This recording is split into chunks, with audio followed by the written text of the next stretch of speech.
Ecuador, un país lleno de historia, tradiciones y belleza natural, pero también ha sido escenario de momentos que dejaron a la población sin aliento, con el corazón en la garganta y el miedo recorriendo cada rincón del territorio.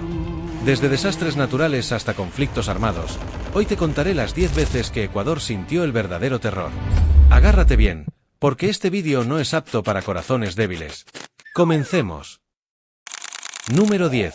La crisis de seguridad en 2024. Imagina que salgas de tu casa, y en lugar de escuchar los cantos de los pájaros o el ruido de las calles, lo único que oyes son sirenas de ambulancias y disparos a lo lejos. Esa fue la pesadilla de miles de ecuatorianos durante ese año. ¿Y qué causó este caos? El narcotráfico y las organizaciones criminales, que llegaron a tener tal poder que desbordaron al propio Estado. Las bandas de crimen organizado en 2024 no solo se limitaban a las grandes ciudades, sino que también se extendieron a las zonas rurales, donde los pueblos se vieron obligados a pagar extorsiones para sobrevivir. Los enfrentamientos entre grupos rivales dejaron a las calles desiertas, y la policía no daba abasto para frenar los ataques. En varios casos, los criminales llegaron a usar drones para vigilar las zonas y atacar desde el aire, algo impensable en otros momentos de la historia ecuatoriana. Las redes sociales jugaron un papel crucial en la difusión de vídeos en vivo de enfrentamientos. La gente grababa desde sus celulares y compartía en tiempo real las imágenes de los ataques, lo que generó aún más pánico en la población. Uno de los episodios más aterradores fue el ataque a una cárcel en Guayaquil, donde más de 120 reos fueron asesinados en cuestión de horas.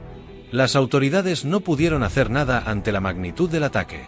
Los reos tomaron control total del penal, y el caos fue total. En medio de este colapso de seguridad, las familias vivían con miedo constante.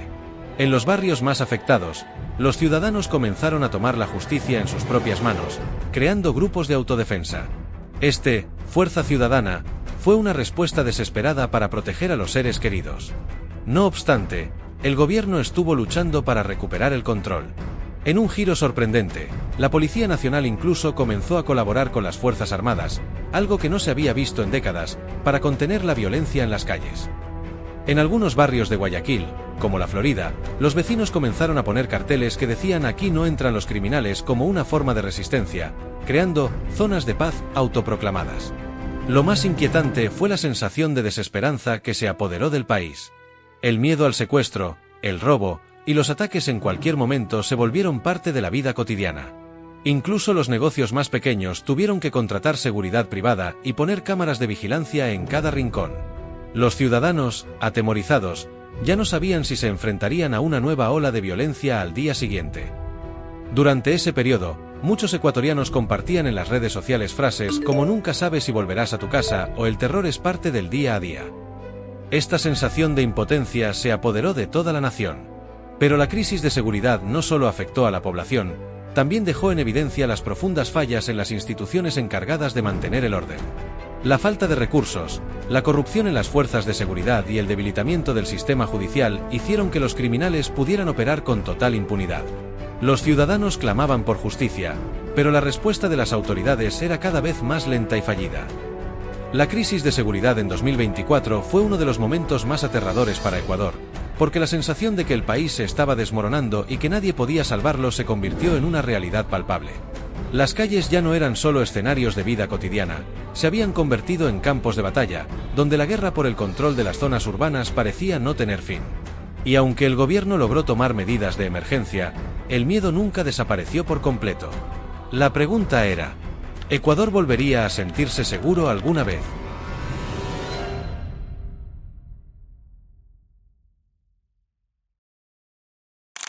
Número 9. El paro nacional de 2019. Imagina por un momento que las calles de tu ciudad, las mismas que conocías como tranquilas, se convierten en un campo de batalla. En octubre de 2019, Ecuador vivió un caos que lo dejó marcado para siempre.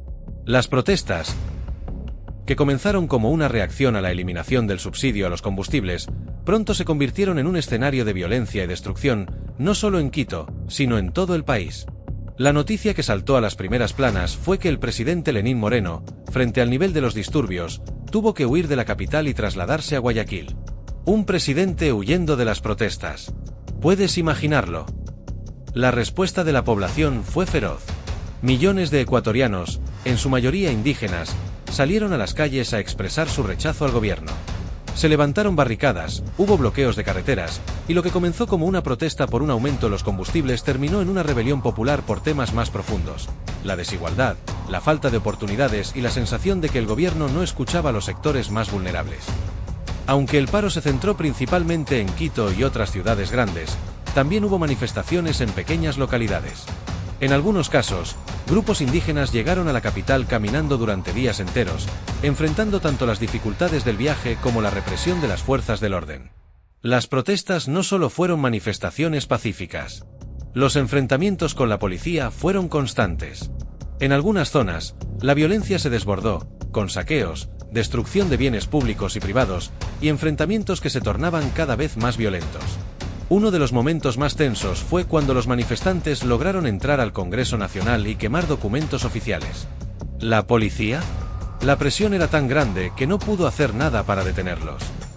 Pero la verdadera magnitud del conflicto fue el caos que generó en la capital. Quito, que en ese momento era el epicentro de las protestas, vivió jornadas de terror. Las calles estaban llenas de barricadas, y la policía, con el apoyo de las Fuerzas Armadas, trató de dispersar a los manifestantes con gases lacrimógenos y balas de goma. Los enfrentamientos eran tan intensos que varios edificios públicos fueron destruidos. En el centro de la ciudad, el temor era palpable: ¿quién estaría al siguiente momento en la línea de fuego? Durante los días de enfrentamientos, los ciudadanos comenzaron a organizarse en sus barrios. Crearon grupos de defensa para evitar que los saqueadores llegaran a sus hogares. En algunas zonas, los propios habitantes creaban barricadas improvisadas con lo que pudieran encontrar, desde neumáticos hasta muebles rotos. La situación fue tan grave que el gobierno decidió declarar el estado de emergencia y trasladarse a Guayaquil. Esta fue una medida histórica, pues nunca antes en la historia del país se había tomado la decisión de trasladar la sede del gobierno en medio de una crisis tan profunda. De hecho, se rumoreó que el presidente Moreno estuvo cerca de ser capturado por manifestantes, lo que añadiría otro capítulo oscuro a la historia de las protestas. Uno de los aspectos más aterradores fue cómo, en cuestión de días, todo el país se sumió en un estado de incertidumbre. Las personas no sabían si las protestas terminarían en un cambio de gobierno o en una mayor represión. Y a pesar de los llamados al diálogo, las condiciones empeoraron, con la población cada vez más enfrentada a la administración. El miedo a lo que podría suceder después era palpable. Durante esos días, los ecuatorianos vivieron un paréntesis en el que las redes sociales se convirtieron en la principal fuente de información. Los vídeos de los enfrentamientos se compartían como si fueran parte de una película apocalíptica, y las redes fueron una ventana al dolor y la desesperación de los ciudadanos. Finalmente, el presidente Lenín Moreno anunció la reversión de la medida que eliminaba los subsidios, pero el daño ya estaba hecho. El país entero vivió una sensación de vulnerabilidad y desconcierto. Aunque la crisis parecía haber pasado, la memoria colectiva de ese caos aún resuena en la mente de muchos ecuatorianos. Aquellas semanas de terror, donde las calles fueron ocupadas por manifestantes furiosos, siguen siendo un recordatorio de que, en Ecuador, el miedo puede aparecer de repente, incluso en los momentos que menos lo esperamos.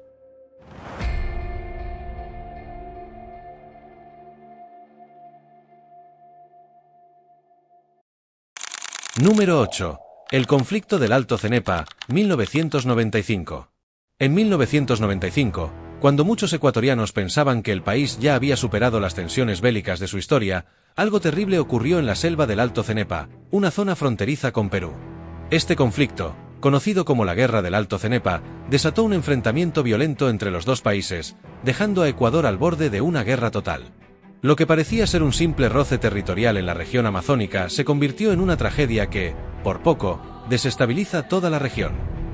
El conflicto estalló debido a un desacuerdo sobre la delimitación de la frontera en la zona del río Cenepa. Ecuador afirmaba que el territorio era suyo, pero Perú también reclamaba el área como parte de su soberanía. Lo más escalofriante es que, en el terreno selvático, la visibilidad era casi nula, lo que convertía la guerra en algo aún más aterrador. No solo se luchaba contra el enemigo, sino también contra las serpientes venenosas, enfermedades tropicales y el mismo clima implacable de la selva. La muerte estaba al acecho. La región de la que hablamos, el Alto Cenepa, está tan llena de jungla densa y ríos que en ocasiones los soldados tenían que caminar por días en el barro, luchando por sobrevivir, solo para llegar a las posiciones enemigas. ¿Y cómo fue el enfrentamiento? En un primer momento, Ecuador no contaba con la suficiente fuerza militar para enfrentarse a las tropas peruanas. Sin embargo, el ejército ecuatoriano, en una sorprendente muestra de valentía, aprovechó el terreno selvático y montó una resistencia feroz. Fueron meses de combates intensos, donde las tropas ecuatorianas, con menos recursos y menos hombres, se enfrentaron cara a cara con un ejército peruano mucho mejor equipado. Lo más aterrador fue que, en muchos casos, los soldados ecuatorianos luchaban con lo que tenían a mano. Construyeron búnkeres improvisados de madera y lodo, usaron el terreno a su favor, y en algunos casos, hasta crearon trampas y emboscadas para frenar el avance peruano. A pesar de la desventaja, los ecuatorianos demostraron una resistencia inesperada, y muchos de ellos, sobrepasando el miedo y el agotamiento extremo, se convirtieron en auténticos héroes. Durante los enfrentamientos, hubo varias leyendas de héroes de guerra que, en su valentía, lograron sorprender al ejército peruano. Uno de ellos fue el capitán Carlos Pérez, quien, después de quedar atrapado con su unidad, lideró una emboscada que permitió que sus compañeros escaparan del cerco enemigo. Hoy en día, su nombre sigue siendo recordado en las Fuerzas Armadas de Ecuador como un símbolo de resistencia. Pero el conflicto no fue solo una lucha entre soldados. En las zonas cercanas a los enfrentamientos, las comunidades locales también sufrieron. Muchas aldeas fueron evacuadas, y los ciudadanos se vieron atrapados entre las balas de ambos bandos. La guerra estaba literalmente en las puertas de sus hogares, y no sabían a quién temer más, si a los soldados enemigos o a las bombas que caían desde el aire. Muchos de los residentes de la región recuerdan cómo, durante las semanas más intensas de combate, las sirenas de alerta resonaban constantemente, y las familias se refugiaban en cuevas o en las montañas para protegerse de los ataques aéreos. Pero no todo fue tan sombrío. Tras intensos meses de enfrentamientos, y con la comunidad internacional presionando por una solución, Ecuador y Perú lograron llegar a un acuerdo de paz. En 1998, ambos países firmaron el Tratado de Paz de Brasilia, que resolvió finalmente las disputas fronterizas. Aunque la paz fue un respiro, la experiencia vivida por los soldados y las comunidades locales dejó cicatrices profundas. En definitiva, el conflicto del Alto Cenepa no solo marcó la historia de Ecuador, sino también la de toda América Latina. Fue una guerra en la que el terror no solo vino de las balas, sino también de la naturaleza implacable de la selva. Un conflicto olvidado por muchos, pero que aún sigue vivo en las memorias de aquellos que lo vivieron. Las historias de sacrificio, de sobrevivencia y de lucha por la soberanía continúan resonando en el alma ecuatoriana.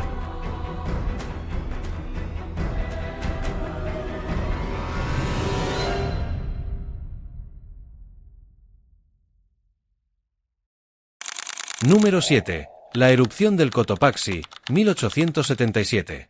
El Cotopaxi, uno de los volcanes más peligrosos del mundo, ha estado en la mente de todos los ecuatorianos debido a su actividad constante.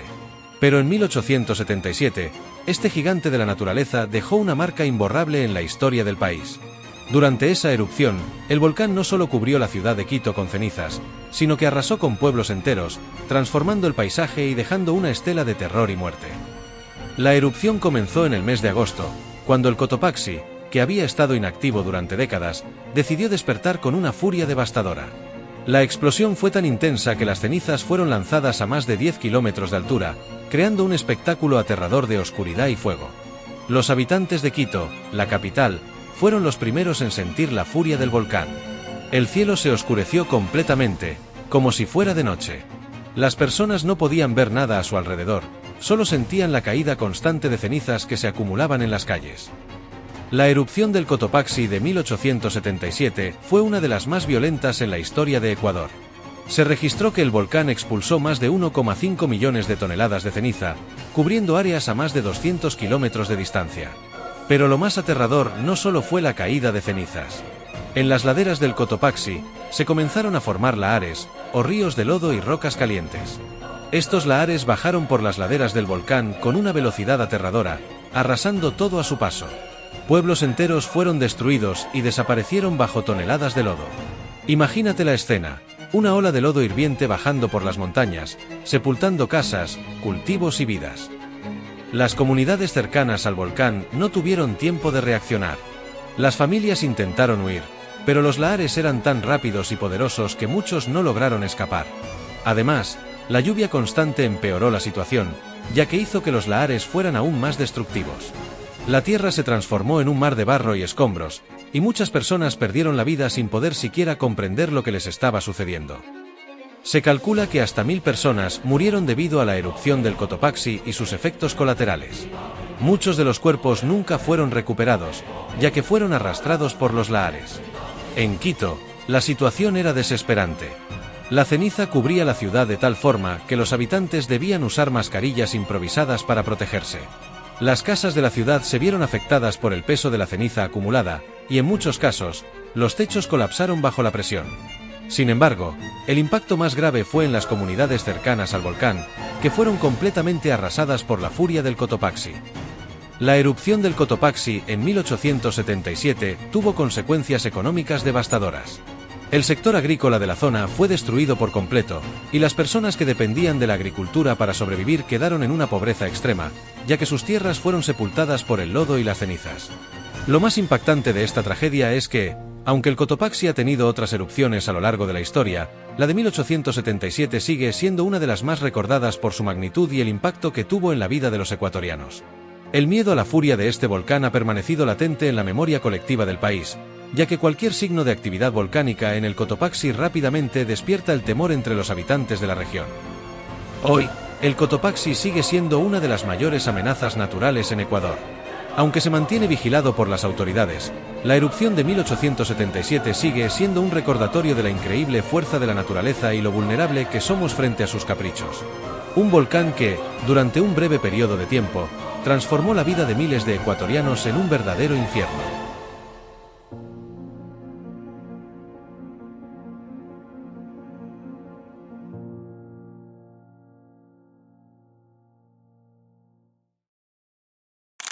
Número 6. La masacre de Aztra, 1977. El 12 de octubre de 1977, Ecuador vivió uno de los episodios más oscuros y trágicos en su historia laboral. Ese día, en el ingenio azucarero Aztra, ubicado en la provincia de Guayas, se desató una masacre que dejó al país en shock. Lo que comenzó como una huelga laboral por mejores condiciones de trabajo terminó con una violencia brutal, una represión despiadada y la muerte de más de 100 trabajadores. Este evento, conocido como la masacre de Aztra, es un recordatorio de lo que puede suceder cuando el poder y los intereses económicos se enfrentan a la desesperación y el sufrimiento de los trabajadores. Aztra era uno de los ingenios azucareros más importantes del país, pero las condiciones de trabajo para los obreros eran inhumanas. Jornadas extenuantes, salarios bajos y la total falta de derechos laborales hacían de cada día un desafío para los trabajadores. Cansados de ser explotados, decidieron hacer huelga para exigir mejores condiciones, un salario más justo y, sobre todo, una vida digna para ellos y sus familias. Lo que no sabían era que su lucha los pondría en el punto de mira de las autoridades. El gobierno de la época, encabezado por el presidente José María Velasco Ibarra, no estaba dispuesto a ceder ante las demandas de los obreros. Y lo que siguió fue un enfrentamiento brutal entre trabajadores y las fuerzas represivas del Estado. El ingenio Aztra tenía un papel clave en la economía del país, ya que Ecuador dependía en gran medida de la exportación de azúcar. Sin embargo, esto no impidió que los trabajadores vivieran en condiciones precarias, sin acceso a atención médica, sin servicios básicos adecuados y con salarios miserables. En la mañana del 12 de octubre, los trabajadores se reunieron en la planta para hacer escuchar sus demandas. Las autoridades, al ver la magnitud de la protesta, decidieron actuar con mano dura. Las fuerzas militares fueron desplegadas para controlar la situación, y el ambiente se llenó rápidamente de tensión. Mientras los obreros protestaban pacíficamente, las tropas comenzaron a disparar sin previo aviso. En cuestión de minutos, la masacre comenzó. Los soldados, armados con fusiles y rifles, abrieron fuego contra los manifestantes.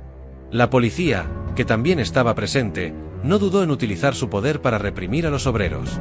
La situación fue tan violenta que muchos trabajadores intentaron huir, pero las balas los alcanzaron sin piedad. En total, más de 100 personas fueron asesinadas en un día que quedaría grabado a fuego en la memoria colectiva del país. En ese momento, las protestas en Aztra no eran un hecho aislado.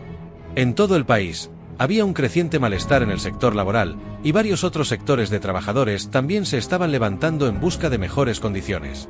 Sin embargo, lo sucedido en Aztra se convirtió en el evento más simbólico de la represión contra la clase trabajadora en ese periodo. La masacre de Aztra no solo fue un golpe a la lucha laboral, sino también una herida profunda en la sociedad ecuatoriana.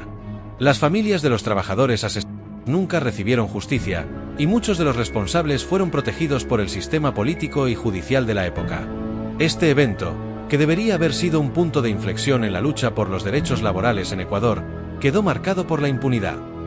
Lo más desgarrador de todo es que, más de 40 años después, muchos de los sobrevivientes y familiares de las víctimas aún buscan justicia. Las masacres de trabajadores en Ecuador no fueron algo exclusivo de Aztra, pero la magnitud de este evento, y la brutalidad con la que se manejó, lo convirtieron en uno de los episodios más aterradores de la historia del país. La masacre de Aztra sigue siendo un recordatorio de lo que puede pasar cuando los intereses económicos se anteponen a la dignidad humana. A pesar de los años que han pasado, el recuerdo de aquellos trabajadores caídos sigue vivo en la memoria de Ecuador. Hoy, más que nunca, la justicia laboral es un tema que debe ser discutido y defendido, para que una tragedia como la de Aztra no se repita jamás.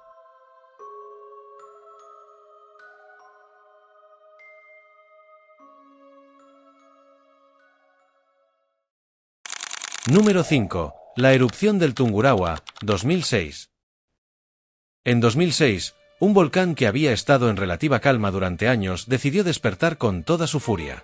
El Tungurahua, ubicado en la Sierra Central de Ecuador, una de las zonas más densamente pobladas del país, se convirtió en un verdadero monstruo de fuego y destrucción. La erupción fue tan violenta que cambió la vida de miles de personas en cuestión de horas, dejando un rastro de cenizas, lava y desesperación. Todo comenzó en agosto de 2006, cuando el Tungurahua comenzó a mostrar señales de actividad. Las autoridades locales comenzaron a emitir alertas a las comunidades cercanas, pero lo que ocurrió en las semanas siguientes fue mucho peor de lo que se esperaba. Las erupciones fueron intensas y constantes, lanzando grandes cantidades de ceniza y rocas incandescentes hacia el cielo. El Tungurahua es conocido por su actividad explosiva. A diferencia de otros volcanes en Ecuador, este volcán no solo expulsa lava, sino que también lanza grandes nubes de ceniza a alturas impresionantes, afectando a las poblaciones cercanas e incluso a los vuelos nacionales e internacionales. Las comunidades cercanas, como Baños de Agua Santa, que es una de las zonas turísticas más populares del país, comenzaron a ser cubiertas por una capa espesa de ceniza volcánica. Las personas tenían que usar mascarillas y evacuarse de sus hogares debido a la caída de rocas y la constante amenaza de nuevos flujos de lava. Muchos de los habitantes pensaron que nunca volverían a ver sus hogares, pues la furia del Tungurahua estaba fuera de control. Lo peor no solo fue la caída de ceniza, sino el riesgo inminente de la Ares, que son flujos de lodo, agua y rocas que pueden arrasar todo a su paso. Esto se debió a las lluvias intensas que acompañaron la erupción. Los ríos se desbordaron, llevando consigo el material volcánico hacia los pueblos cercanos, transformándolos en verdaderos ríos de destrucción. En cuestión de minutos, los lahares arrasaron con caminos, cultivos y casas. Los lahares son uno de los mayores peligros asociados con la actividad volcánica en Ecuador. Estos flujos pueden viajar a gran velocidad, y su capacidad destructiva es tremenda. Además, pueden ocurrir incluso días después de una erupción, debido a las lluvias que arrastran el material volcánico acumulado en las laderas del volcán. Una de las historias más desgarradoras fue la de Baños, que estuvo a punto de ser destruida por completo. Aunque la ciudad logró escapar de la lava directa, el flujo de lodo y ceniza la amenazaba. En Ceballos, un pequeño pueblo cercano, las casas fueron arrasadas por la fuerza de los lahares, y muchas personas no tuvieron tiempo de escapar. Los sobrevivientes se vieron obligados a huir sin más que lo que podían cargar, dejando atrás vidas que habían sido construidas a lo largo de generaciones. En total, más de 20.000 personas fueron evacuadas de las zonas cercanas al Tungurahua. Aunque no hubo una cantidad significativa de muertos, los daños materiales fueron descomunales. Las infraestructuras fueron destruidas, y muchas personas perdieron sus hogares, cultivos y negocios. Los efectos de la erupción se sintieron en todo el país, desde la alteración del tráfico aéreo hasta el colapso de la economía local. Pero lo más impresionante de esta tragedia fue la respuesta de la gente. A pesar del miedo y la incertidumbre, las comunidades cercanas al volcán mostraron una resiliencia admirable. Los voluntarios, los rescatistas y los propios habitantes de Baños y otras poblaciones cercanas trabajaron incansablemente para ayudar a los evacuados y reconstruir lo que el volcán había destruido. La solidaridad fue lo que permitió que el país superara este episodio de terror. Tras la erupción, el gobierno de Ecuador y las autoridades locales establecieron un sistema de monitoreo más robusto para los volcanes activos del país. Esto incluye la instalación de estaciones sísmicas y la capacitación de personal especializado para monitorear cualquier signo de actividad volcánica y prevenir desastres similares. La erupción del Tungurahua de 2006 fue un recordatorio de la poderosa y aterradora fuerza de la naturaleza. Aunque la tragedia no fue tan grande en términos de víctimas mortales, el impacto fue profundo. Miles de personas vivieron en un estado constante de alerta, y y los efectos de la erupción se sintieron durante muchos años. Hoy en día, el Tungurahua sigue siendo un volcán activo, y las lecciones aprendidas de este evento siguen siendo clave para la preparación y prevención de futuras erupciones.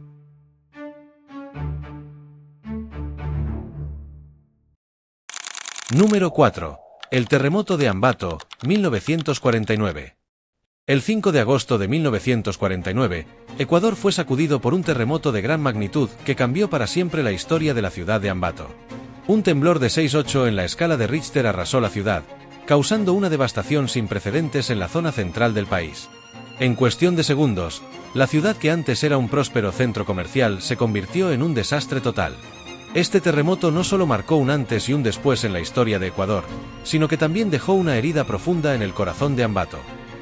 Ambato, conocida como la ciudad de las flores y las frutas, era un próspero centro de comercio e industria.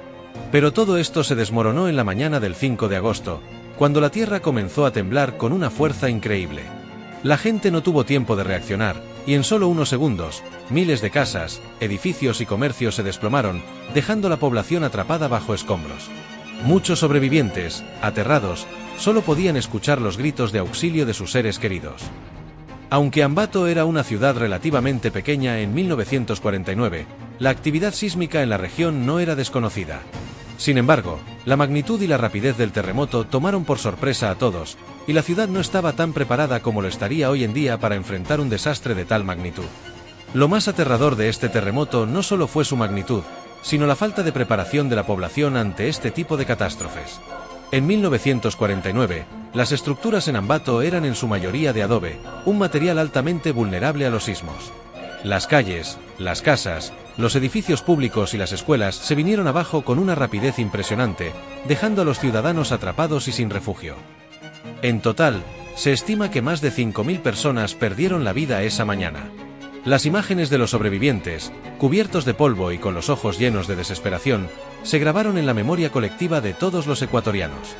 Los esfuerzos de rescate fueron heroicos, pero la magnitud de la tragedia hizo que la tarea fuera casi imposible. Los rescatistas y la población lucharon contra el tiempo y las estructuras colapsadas, tratando de salvar a los atrapados mientras los aftershocks seguían sacudiendo la ciudad. El terremoto de Ambato de 1949 fue uno de los primeros sismos que llevó al gobierno ecuatoriano a implementar reformas en la construcción de edificaciones, promoviendo el uso de materiales más resistentes, como el concreto, para enfrentar futuros sismos. La ciudad de Ambato quedó casi completamente destruida, pero lo más impresionante fue la resiliencia de su gente. En medio de la devastación, los sobrevivientes se organizaron para buscar entre los escombros a sus seres queridos, ofrecer alimentos a los necesitados y comenzar la ardua tarea de reconstruir su ciudad. Lo que parecía un fin, fue solo el comienzo de una nueva Ambato. Las consecuencias económicas también fueron devastadoras. Ambato dependía de su comercio y producción agrícola, pero tras el terremoto, muchas de las empresas y granjas fueron destruidas. A pesar de ello, el espíritu de la ciudad nunca se rompió, y a lo largo de los años, la gente de Ambato se unió para devolverle la vida a la ciudad. Los esfuerzos de reconstrucción comenzaron poco después del desastre, pero sería un proceso largo que tomaría años. La festividad de la Fiesta de las Flores y las Frutas, uno de los eventos más importantes de la ciudad, se retomó con mucha fuerza tras el terremoto. Hoy en día, esta fiesta representa la fortaleza y la capacidad de recuperación del pueblo ambateño. Este terremoto dejó una huella imborrable en Ambato, pero también enseñó valiosas lecciones sobre la importancia de la preparación ante desastres naturales. Hoy, Ambato es una ciudad más moderna y resistente, con una infraestructura mucho más segura. Sin embargo, el recuerdo de aquel 5 de agosto de 1949 sigue vivo, y la ciudad sigue conmemorando las víctimas, manteniendo el espíritu de solidaridad y valentía que los sobrevivientes demostraron en ese momento de terror.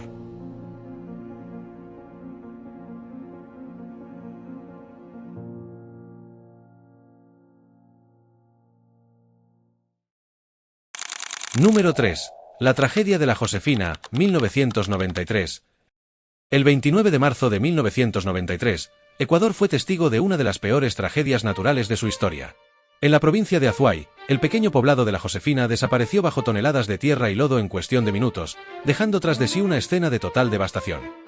El desastre comenzó con intensas lluvias que cayeron sin tregua durante varios días, saturando el suelo de agua y debilitando la estructura del Cerro Tamuga.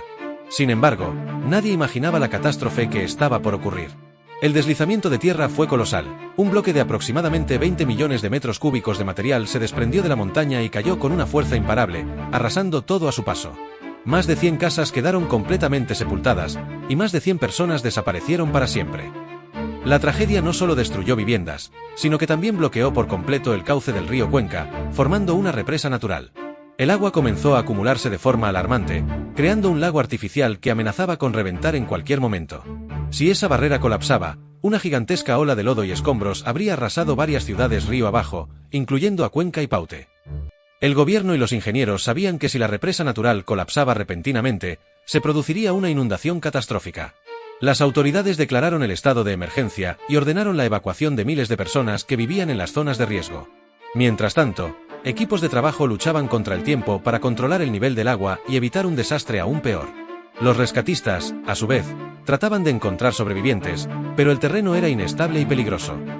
Las autoridades tomaron la difícil decisión de abrir un canal artificial para drenar el agua, lo que ayudó a reducir la presión en la represa natural. Sin embargo, no todos estaban de acuerdo con la solución. Algunos habitantes creían que esto podía provocar un colapso incontrolable, mientras que otros se oponían porque perderían sus tierras. Aún así, el drenaje se llevó a cabo y se evitó una tragedia aún mayor. Después del desastre, los expertos comenzaron a investigar qué había causado un deslizamiento de tal magnitud. Pronto descubrieron que no solo fue la lluvia. La deforestación y la actividad humana en la zona habían debilitado el suelo, haciendo que fuera más propenso a deslaves. Construcciones en áreas de riesgo. Muchas viviendas se encontraban en terrenos inestables. Fallas geológicas preexistentes. Se descubrió que la zona tenía grietas subterráneas que fueron agravadas por el exceso de agua. Este desastre dejó en evidencia la falta de planificación urbana y la necesidad urgente de estudios geológicos en zonas de alto riesgo. La tragedia de la Josefina no solo dejó cientos de víctimas, sino que marcó un antes y un después en Ecuador. Se tomaron medidas para evitar que algo similar volviera a ocurrir, pero la realidad es que aún hoy muchas zonas del país siguen en riesgo de deslizamientos. Para los sobrevivientes y familiares de las víctimas, el dolor nunca desapareció. Años después, algunos visitan el área donde antes estaba su hogar, sabiendo que sus recuerdos y sus seres queridos quedaron sepultados bajo la montaña. El desastre de la Josefina nos recuerda lo frágil que es la vida frente a la fuerza de la naturaleza, y lo importante que es respetarla.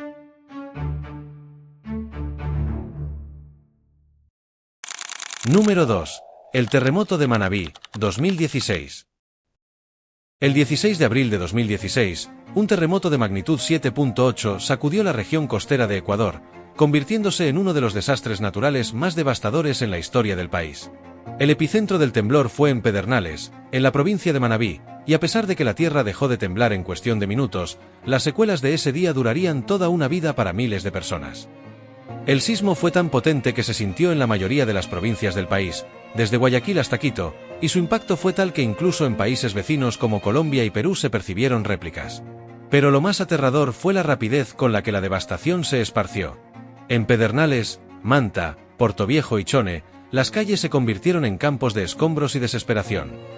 El terremoto de Manabí fue el más fuerte que Ecuador había experimentado desde el terremoto de Guayaquil en 1942, y dejó una huella profunda no solo en las infraestructuras, sino también en el corazón de la nación. La magnitud del sismo fue tal que todos los edificios de varias ciudades cercanas colapsaron. Las infraestructuras no estaban preparadas para soportar un temblor de esa magnitud, y la vida cotidiana se detuvo de manera abrupta. Pedernales, uno de los epicentros del desastre, fue arrasada casi en su totalidad. Las calles que antes estaban llenas de vida y movimiento se convirtieron en un mar de ladrillos rotos, madera destruida, alambres caídos, y gente en busca de sus seres queridos entre las ruinas. Después del terremoto, muchas personas que se encontraban en las zonas afectadas reportaron que sintieron el temblor durante más de un minuto, lo que les pareció una eternidad. Esto es inusual, ya que los terremotos suelen durar menos de 30 segundos, pero este fue tan largo y fuerte que dejó a muchos atrapados en el terror. En las primeras horas, la respuesta de emergencia fue limitada. La infraestructura vial había sido destruida, lo que dificultó el acceso a las zonas más remotas. Los equipos de rescate trabajaron sin descanso, y voluntarios de todo el país se desplazaron hacia Manabí para ayudar en las tareas de rescate. Los sobrevivientes comenzaron a organizarse por su cuenta para tratar de encontrar a sus familiares y amigos. La comunidad se unió de manera impresionante, formando brigadas improvisadas para buscar entre los escombros. En medio de la tragedia, uno de los momentos más desgarradores fue la desesperación de las familias que no sabían si sus seres queridos habían sobrevivido. madres llorando, hijos buscando a sus padres, y vecinos que ya no regresaron a sus casas. El caos era total, y la sensación de miedo fue palpable en todos los rincones de la región afectada. Pero la solidaridad de los ecuatorianos fue impresionante. En las semanas posteriores, comunidades de todo el país enviaron alimentos, ropa y medicinas para los afectados. A pesar de los esfuerzos de rescate, más de 600 personas perdieron la vida, y cerca de 30.000 quedaron heridas. También hubo más de 40.000 personas desplazadas que tuvieron que vivir en albergues temporales mientras se reconstruían sus hogares. En total, el terremoto afectó a más de 6 millones de personas en Ecuador, y el costo económico de los daños fue inmenso. Puentes caídos, carreteras destruidas, infraestructura pública arrasada y viviendas completamente colapsadas. Pero más allá de las pérdidas materiales, el daño emocional y psicológico en los sobrevivientes fue aún mayor. Sin embargo, a pesar de la magnitud de la tragedia, Ecuador dio ejemplo de resiliencia. La respuesta del gobierno y la sociedad fue clave para la rápida reconstrucción. A medida que los días pasaron, los esfuerzos por reconstruir las casas, los hospitales, las escuelas y los negocios se intensificaron. La solidaridad de la gente fue lo que ayudó a muchos a superar el miedo y la desesperación. A pesar de las pérdidas, el país se unió para salir adelante, reconstruir sus vidas y recuperar lo que el terremoto les había arrebatado. Aunque el terremoto de Manabí fue devastador, este evento también resaltó la necesidad de mejorar la infraestructura sísmica en Ecuador. Desde entonces, se ha invertido en normas de construcción más estrictas y en la educación sobre prevención de desastres para reducir el riesgo de futuros sismos. El terremoto de Manabí no solo fue un desastre natural, sino una lección de lo frágil que puede ser la vida y cómo el ser humano puede unirse en los momentos más oscuros. Las personas que sobrevivieron, a pesar del miedo y la pérdida, demostraron una fortaleza increíble, y con el tiempo, la región costera se recuperó, aunque el eco del terremoto sigue resonando en los corazones de los ecuatorianos. La reconstrucción del puerto de Manta, uno de los puertos más importantes del país, fue uno de los proyectos clave después del terremoto. No solo fue un esfuerzo para restaurar el comercio, sino también para recuperar la vitalidad económica de la región. El terremoto de Manabí nos recordó que, aunque la naturaleza puede ser imparable, la unidad y la solidaridad humana tienen el poder de superar incluso las tragedias más grandes. Y aunque el miedo y el dolor se apoderaron de la región, el Ecuador de hoy sigue en pie, demostrando una vez más que no importa cuán fuerte sea el terremoto, el espíritu ecuatoriano nunca será quebrantado.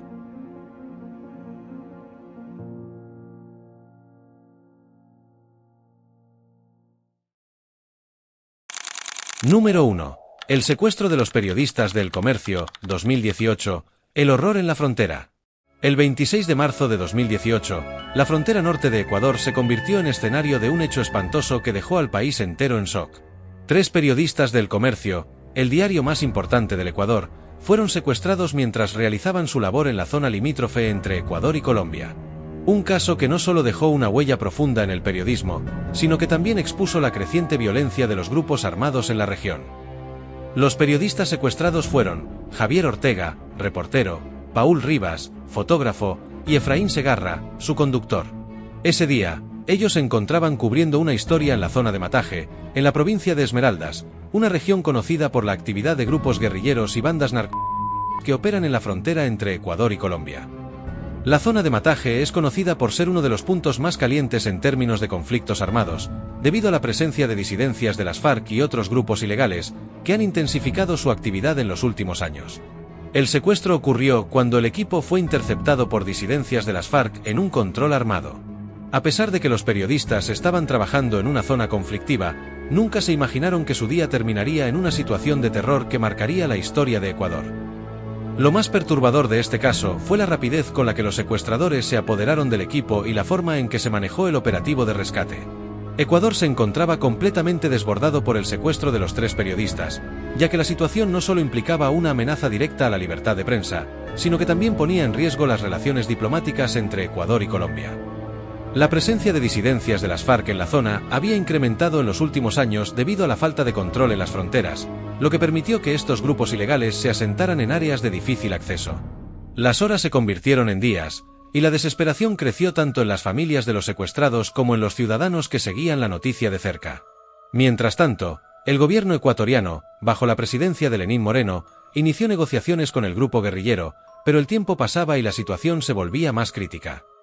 Finalmente, después de varios días de angustia, El 13 de abril de 2018, el gobierno ecuatoriano fue informado de que los 3 periodistas habían sido ejecutados por los secuestradores. La noticia fue un golpe devastador para todo Ecuador y especialmente para el periodismo nacional. El caso desató una ola de reacciones en todo el país, con miles de ecuatorianos mostrando su apoyo a la libertad de prensa y exigiendo justicia por la muerte de los periodistas. Muchas organizaciones internacionales también condenaron el secuestro y asesinato, reconociendo el riesgo que enfrentan los periodistas en zonas de conflicto. La muerte de los periodistas del Comercio fue un crimen atroz, que no solo afectó a las familias de los muertos, sino también a todos los ecuatorianos que valoran la libertad de expresión y el derecho a la información. Los periodistas caídos se convirtieron en símbolos de lucha, y su sacrificio dejó al país en una reflexión profunda sobre la creciente violencia en la región. Este secuestro y asesinato demostró que el Ecuador, aunque históricamente ha sido considerado un país pacífico, ya no es ajeno a los horrores de los conflictos armados y los grupos ilegales. También puso en evidencia las deficiencias de seguridad en las fronteras y la vulnerabilidad de los periodistas que trabajan en zonas peligrosas. Tras la tragedia, el gremio periodístico de Ecuador comenzó a exigir mayor protección para los trabajadores de la prensa en zonas de conflicto, y se implementaron nuevas medidas de seguridad para proteger a los periodistas en sus coberturas. El secuestro y asesinato de los periodistas del Comercio fue un episodio que marcó a Ecuador.